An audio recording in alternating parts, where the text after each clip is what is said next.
Welcome to episode number 63 of the Balancing Act podcast. I'm Andy Temte. Today, we've got my friend Joyce Schnur joining us as our first guest in our mini-series on the importance of building the skill of business acumen in individuals and in teams.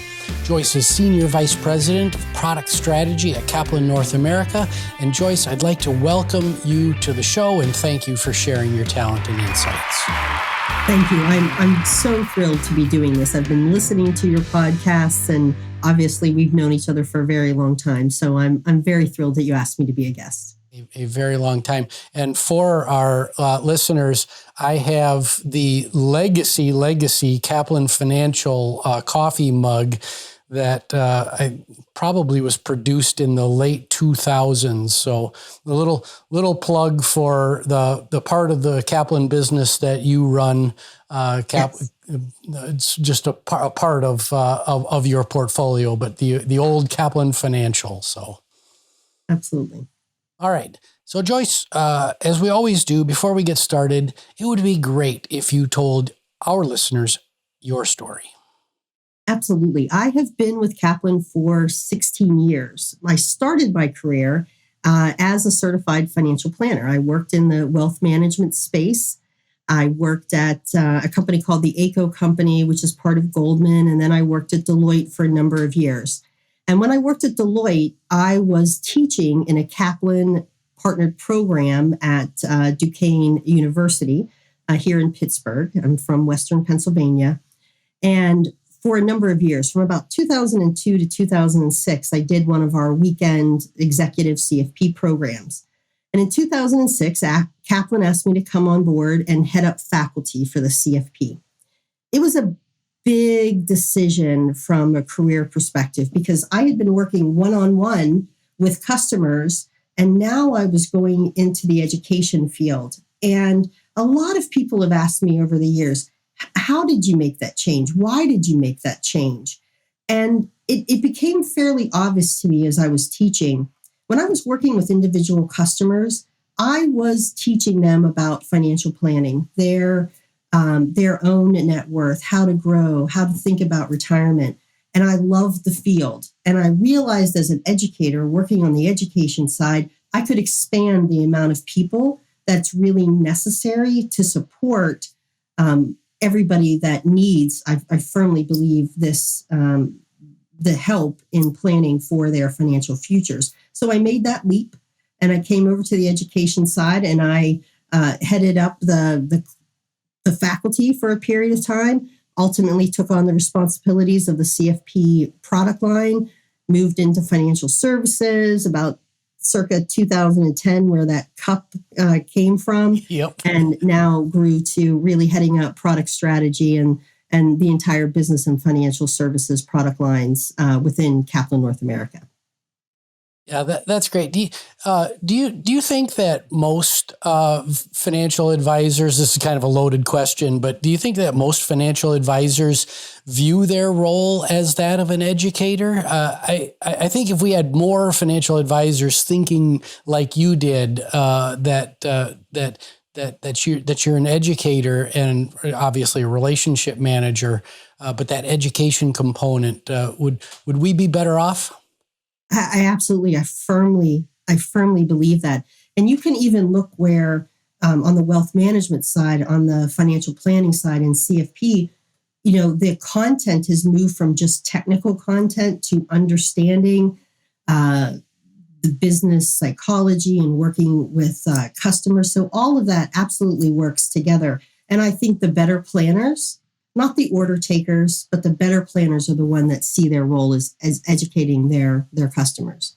Yeah, that's awesome. So every show we ask this question, and there's a method to my madness here. At some point, we're going to put all of these together for our listeners. But if you had to pick one event in your life that was just a key accelerant, put rocket boosters behind your career, what would that event be? I've had a career for 35 years and there's a lot of events and there's a lot of stories. So people that know me know that I have a lot of stories. And in fact, my daughter for Christmas this year bought me a book about how to write your first book, because I'm collecting my stories and I'm going to put them into book form at some point.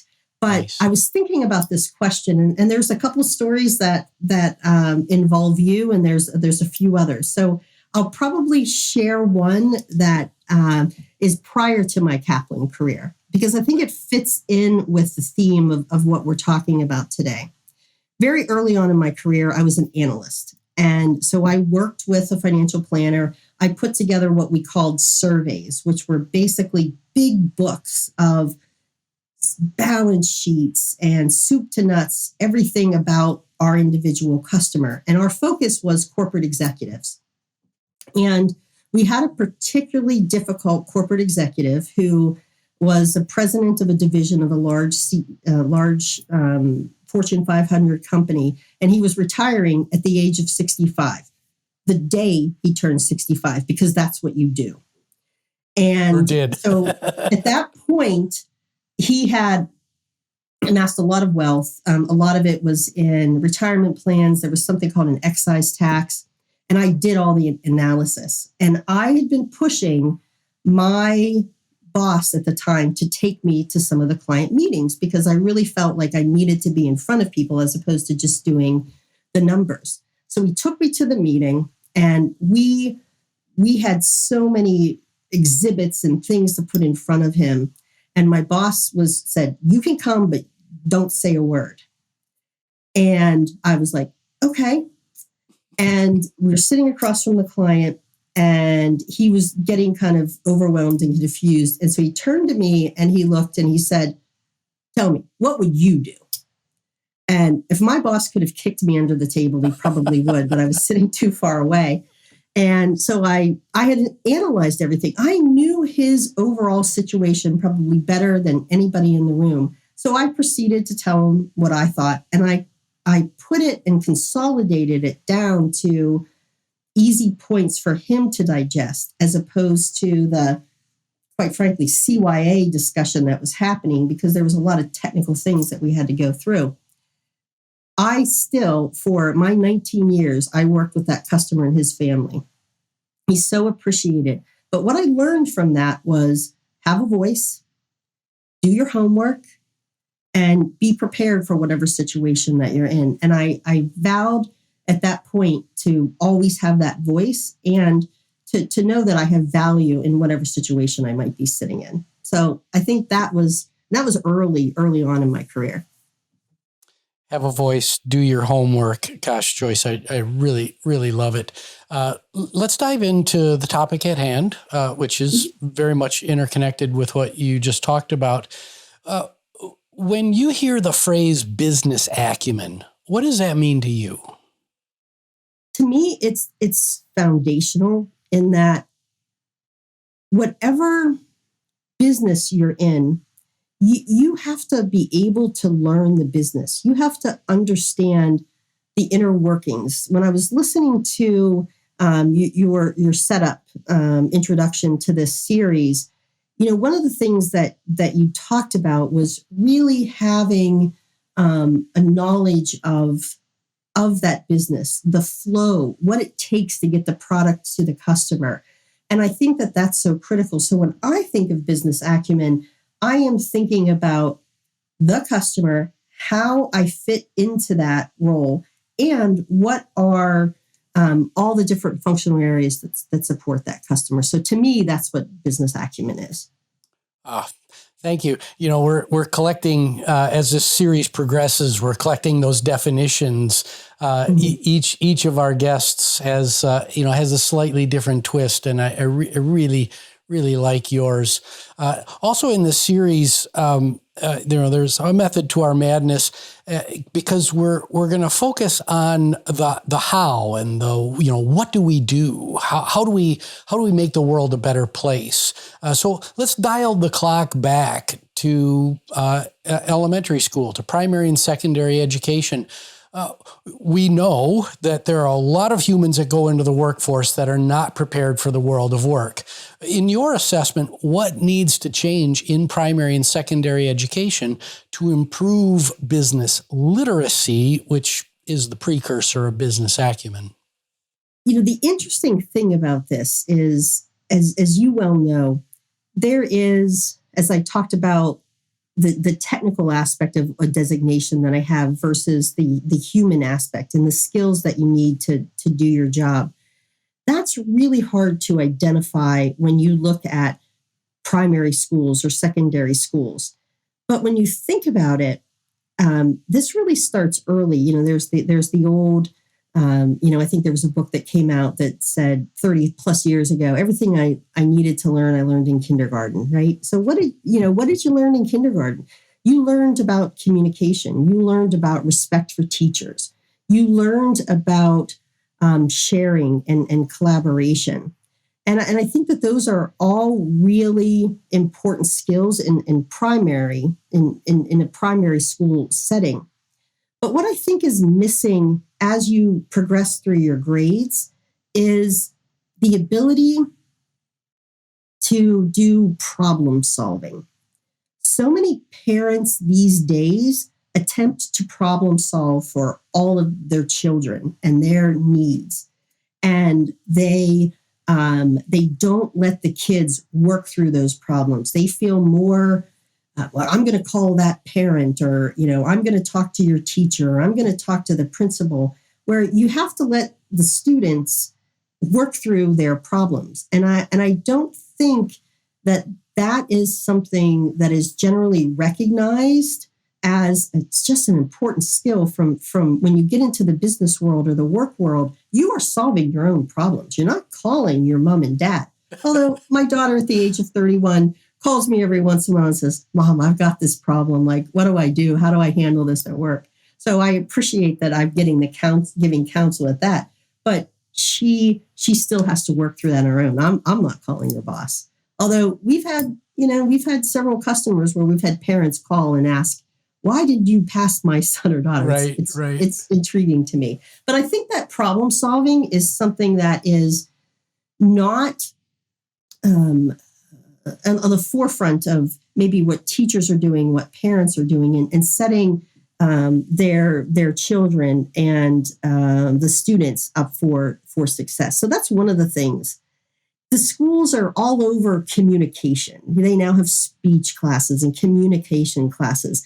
But I'm not sure that they're developing content and curriculum where students can work together to solve a problem. You get some of that in college, but I really don't think you get too much of that at the high school. It's very individualized curriculum still at this point. Yeah. So problem solving, critical thinking, but I love the primary message that I heard through that is parents, we've and I've been guilty of this. We have to stop enabling, and it's a fine line between enabling and mentoring and coaching. A mentor and a coach allows their students to fall down and get dirty and make mistakes. And as parents, I don't think we do that enough. Well, absolutely, it's hard to watch sometimes. It is, but it's such a necessary skill to teach that ability and then the resilience that they gain from being able to solve their own problems. Yeah, very cool. So, Joyce, now let's move on to post-secondary school. We're running little thought experiments with our guests here. Imagine you have a technical college or university chancellor sitting right in front of you right now. What advice do you give to them to set their graduates up for success in the workplace as it relates to building this thing called business acumen?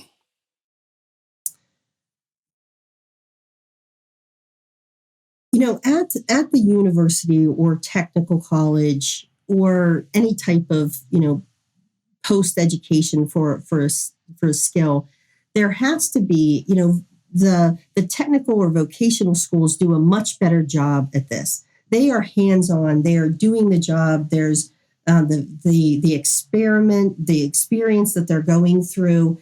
That's harder to replicate in an institution that's focused on the academics, on the technical piece of that degree.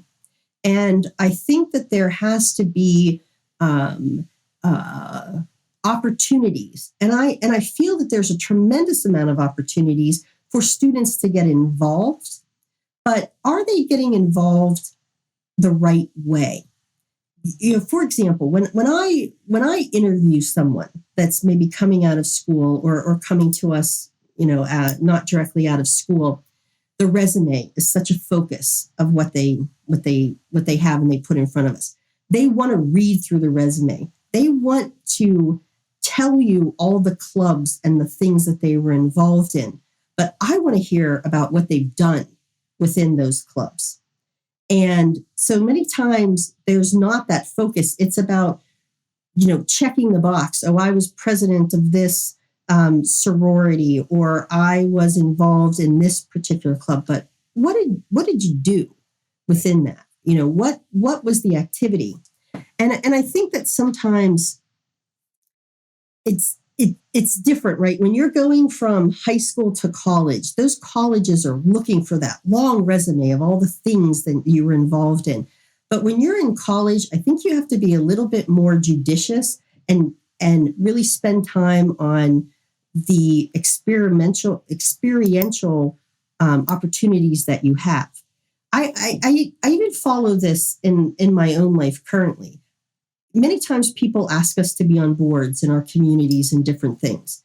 I only serve on one, maybe two at any given time, because you can't devote the time to that board. You can't provide them the knowledge. You can't gain anything back if your time is too split just trying to build up your resume. And I think that's the difference that college students have. And I think that universities should offer them such rich experiences that they feel fulfilled and they're learning from those experiences enough to take those skills into the workplace. So it's being smart about the opportunities, guiding, coaching those students into picking those type of experiences to learn from. And I think that would be a tremendous change. I know when I talk to people, when I want to hire them, I want to hear about what they've done. I want them to have an opinion of what they could do for us. And I don't go through and ask about all the items in their resume. Sometimes that's off-putting for people. They're like, wait, you don't want to hear about everything that I've done, all this good work and this. No, I don't. I want to hear about what you learned from that. Yeah, very, very cool. Well, Joyce, we're going to take a really, really short break for an important commercial about my book, Balancing Act, and we'll be right back.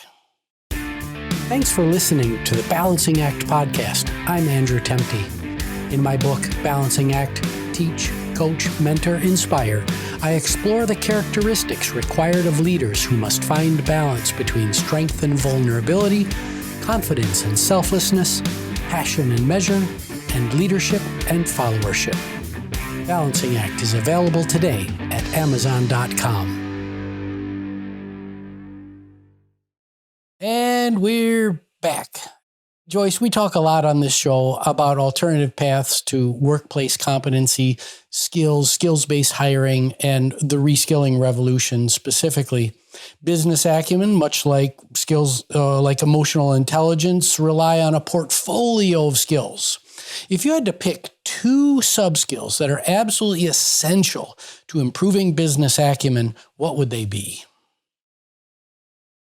That's a tough one. There's a lot of those sub skills, but one of the ones that I've focused on, and in my current role, my team and others within the organization, I've really focused on curiosity, being curious, learning about the business. I think that is so incredibly important. And one of the things that I worry about sometimes when people get into the workforce, think about what their lives have been. Oh, I'm going to elementary school, check the box, graduated. I go to middle school, check the box, graduate. From high school, I'm going to college, or I'm going to a technical school, or I'm entering the workforce. That education is check. I'm done. But if you are not learning your entire life, I think that is something that people don't think about checking that box. and that's easy to do. You don't have to go into a formal education environment, but you have to improve your skills. And one of the ways to do that is to be curious about the business that you're in. If you are, then you will learn new things. I work with different functional groups. I will tell you, I do not, digital marketing is not my thing. I've spent more time recently learning about digital marketing than I have in the past, just because it's a huge part of what we're doing in our community. So I'm curious, I'm asking questions, I'm finding out about that part of our business. So I think that is really so important. I think the second sub skill that I would talk about is kind of in the area of,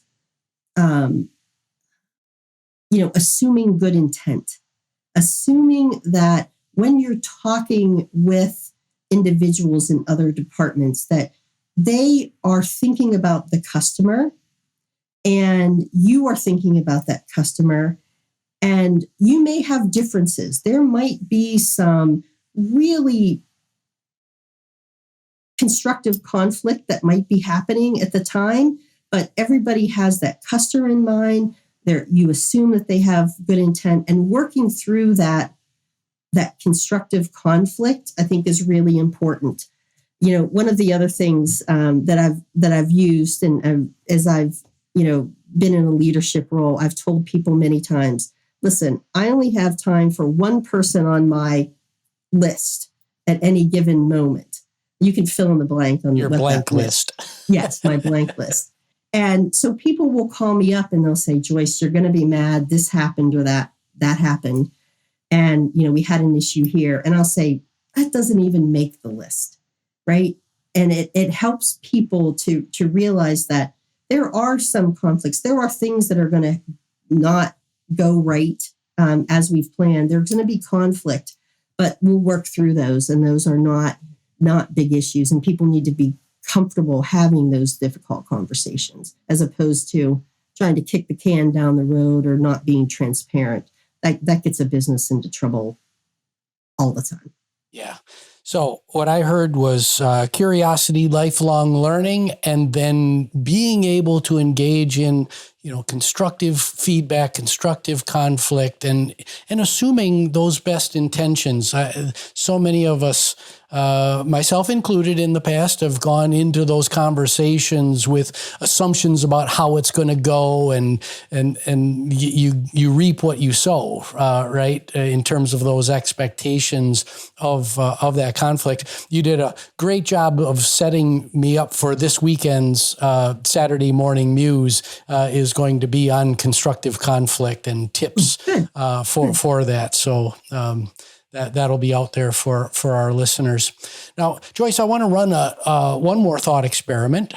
And we've all seen this individual, the individual with the blinders on who just wants to do their job along the value stream and not learn anything else. So suppose you have that individual with the blinders on, or that middle manager who's questioning why they should invest the energy to learn more about how the entire value stream or the entire business functions. How do you coach them to make that investment of themselves? It's a little bit easier when you're in an education company, because I can always lead with that, saying, listen, we're about learning, and this is about lifelong learning, and you need to understand not only the customer, but the other functions in the business. Of course, we all recognize that there's certain people in organizations that are the doers. They are getting things done.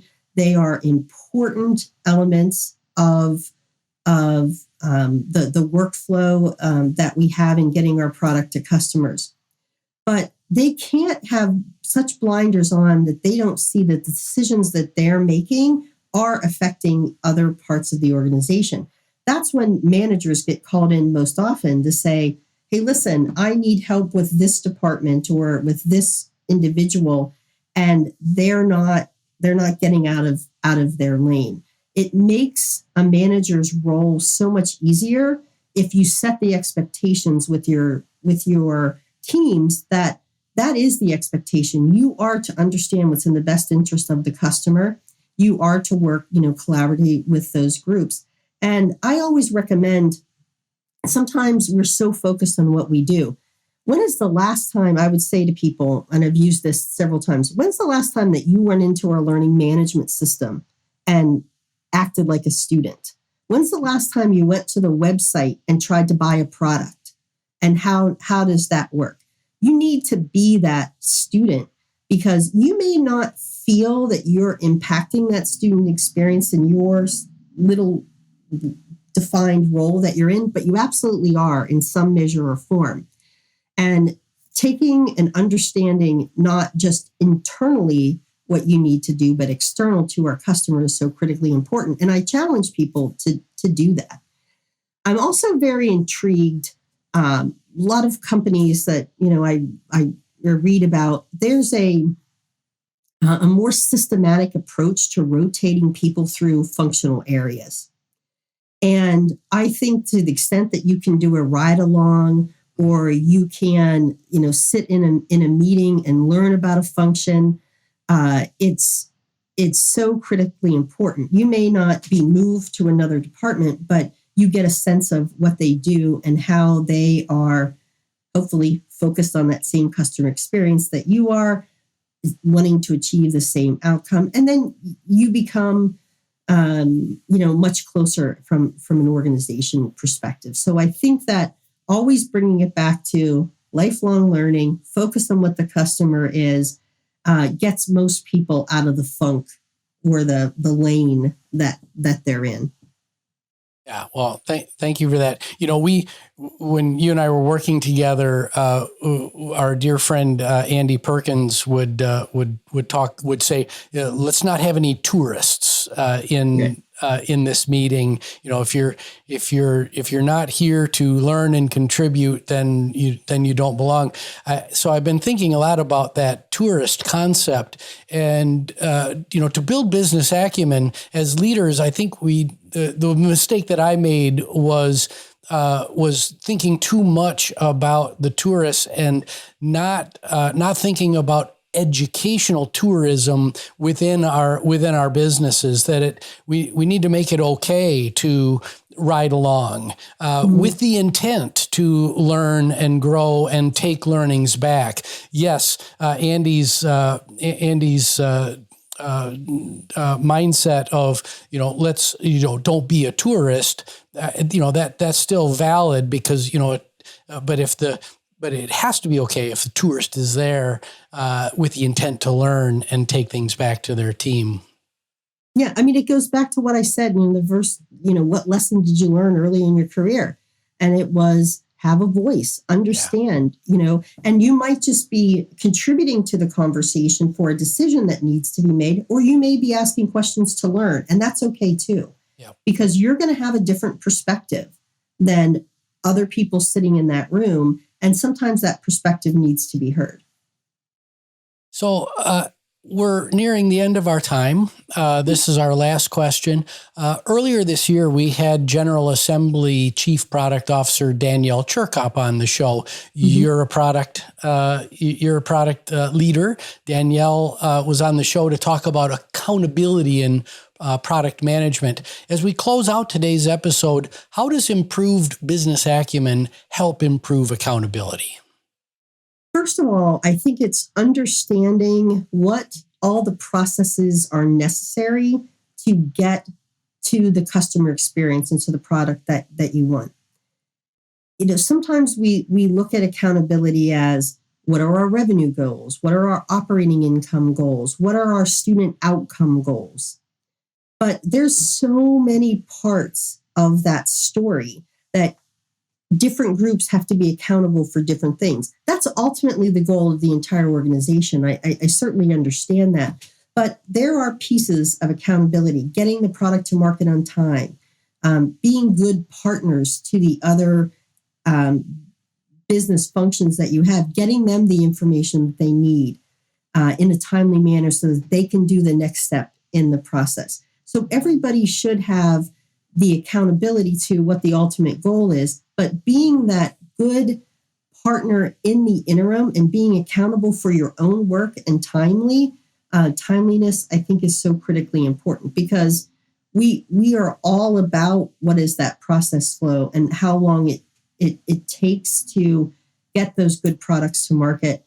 And it's frustrating when you're working with moving parts, but making sure that there's clear accountability and timelines in effect will make that process so much smoother and ultimately, give us the best outcomes. So working through that upfront, knowing what those timelines are, I think is incredibly important. It's all about planning. You plan, you succeed. Yeah.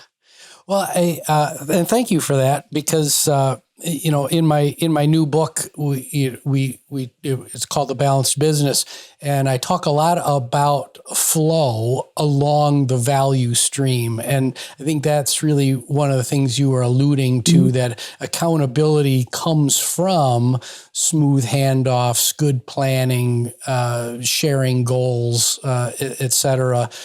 So ultimately, we can build organizational trust. So in my new book, it's flow first, then comes accountability, and finally, as an output from that, trust will build and grow. So thank you. We didn't plan that before the show at all, but maybe I know you a little well. I don't know. Maybe so. Joyce, it has been an absolute pleasure having you on the show. Thank you. And any final words for our listeners today? No, thank you. And I so appreciate your counsel over the years, and I am really loving what you're doing. And I think these messages are something that a lot of people can hear and learn from. And so thank you for what you're doing. And I appreciate you bringing me on as well. Well, thank you for using your voice today. It's very important. My name is Andy Tempty. We've been with Joyce Schnur today. This is the Balancing Act podcast. We're on all the major podcast services, and we're now on YouTube, so you can watch the video version of this show out on YouTube. Please like, subscribe, rate, share, all that fun stuff, because as Joyce said, we're here to contribute back to society. We're here to bring positivity to the world of work, and I hope you're enjoying the show. Thank you.